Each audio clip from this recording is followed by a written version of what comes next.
So many and welcome back to my channel. My name is Christine Kelly and I make slow living content that focuses on decor, recipes as well as hobbies. Today is going to be a cooking tutorial. We are baking cookies and I feel like this is such an opportune time to share this recipe because it's a festive season and cookies do have a longer shelf life than other pastries. And then it's such an easy dessert to make and it can involve so many people, kids, family, friends, etc, etc.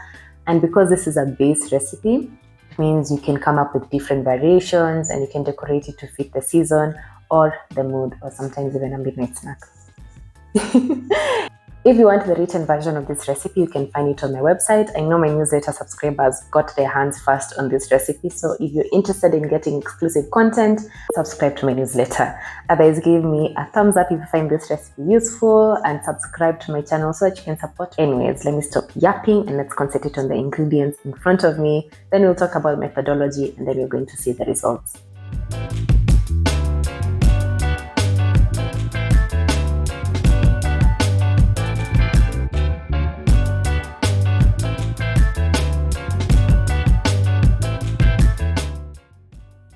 In my mixing bowl, I've gone ahead and added 3 cups of flour, 3/4 teaspoons of baking soda, half a teaspoon of salt.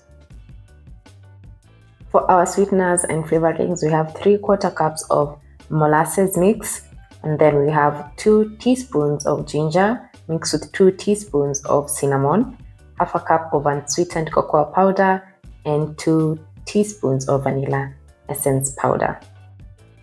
For our dairy products, we have 2 teaspoons of milk and 173 grams of unsalted butter. When it comes to shaping your cookies, you're going to need a rolling pin and cutting material. So I opted for a dough cutter as well as a glass jar and also using a spatula just to ensure that everything is properly incorporated. You're also going to need wax paper, baking paper. And because this is a base recipe, I wanted to demonstrate 3 variations or 3 options, which is vanilla, chocolate, as well as ginger.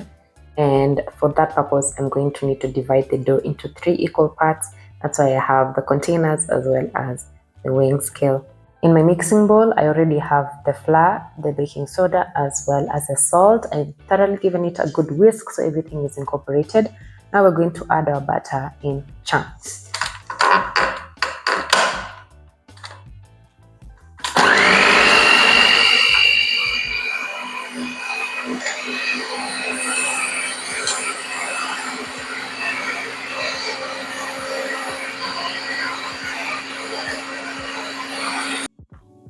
As you can see, the texture is very sand-like and grainy.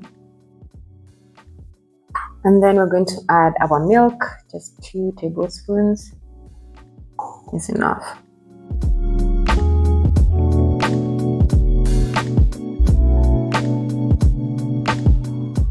And here you have it. This is our cookie dough base mix. So you can store it in the refrigerator as is, or you can add your flavorings. If you don't want a lot of versatility, you can add your flavorings, shape it, cut it out, and then store them into Ziploc bags. But because of demonstration purposes, I'm going to divide this into 3 equal parts to give me a portion for vanilla, a portion for chocolate, and then a portion for ginger and cinnamon. That roughly yielded 210 grams for each flavoring of the cookie dough mix.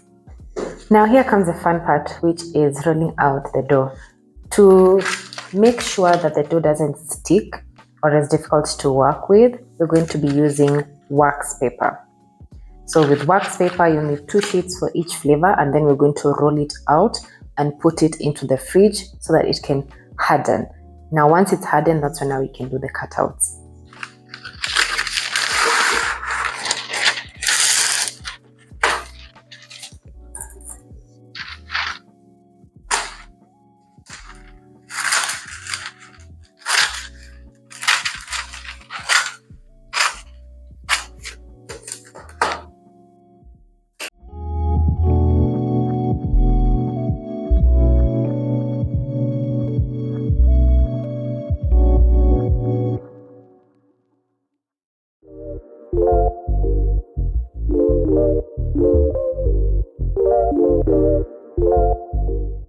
If you notice that the mix that you create, the variation that you're working with is a bit dry, you can always add a couple of tablespoons of milk just to give you a wet or damp sand type of texture when it comes to the dough. This makes it much more malleable and easy to work with, especially if you've added more dry ingredients based on your variation.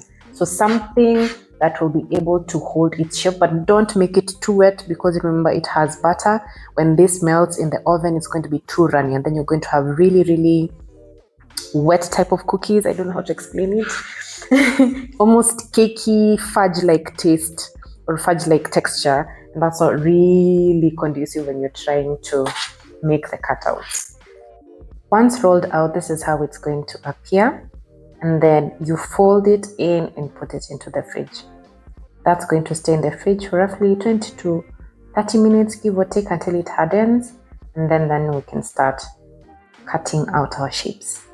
So my sheets of cookie dough has been in the fridge for roughly 20 minutes.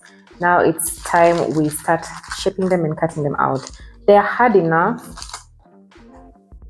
but not too hard or too solid for us not to cut through. So that's something to keep in mind. I'm going to be using my glass jar to just cut into it. Just use a bit of force, but make sure you don't agitate the paper too much or it's going to crumble about. And then I'm using my icing spatula to just like rub it out, and voila, the perfect circle. We put it onto our baking tray, and you have to move fast though. The cats are fighting. You have to move fast though, so that it doesn't lose its shape.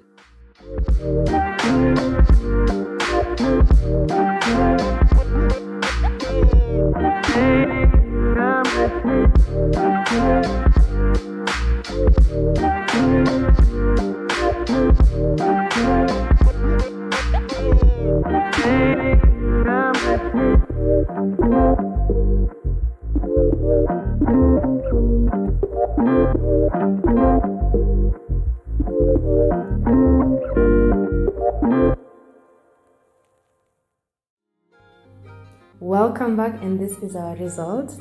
So we have the chocolate variation, ginger and cinnamon variation,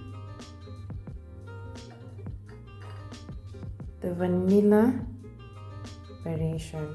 So same base recipe has yielded 3 different types of cookie variations, and as you can see, I really went intricate or crazy when it came to the designs. Triangles, small squares, we have fan prints, and you get around 3 plates worth of this size of cookies as the yield. I know the 3rd plate is missing because we still have the last batch which is cooling on the rack in the background. And if you want to create any designs now which match the festivities, let's say it's Christmas, then you can have cutouts like the snowman cutouts, and then you do your royal icing. But if you find that a bit intimidating using royal icing, you can just settle for powdered sugar or powdered icing sugar, or you can do a very cute chocolate ganache, or just eat it as is, or just use it as toppings for cereal as well as your yogurt bowl. So that is the result. I hope you liked it. I can also show you let's try with the vanilla and just see. Look at that, pretty. See, nice texture.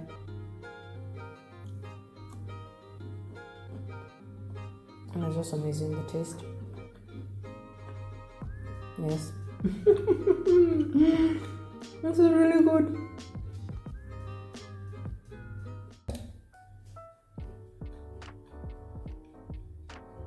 Really nice. The crumb texture, everything is beautiful. It's not too hard, it's not too soft.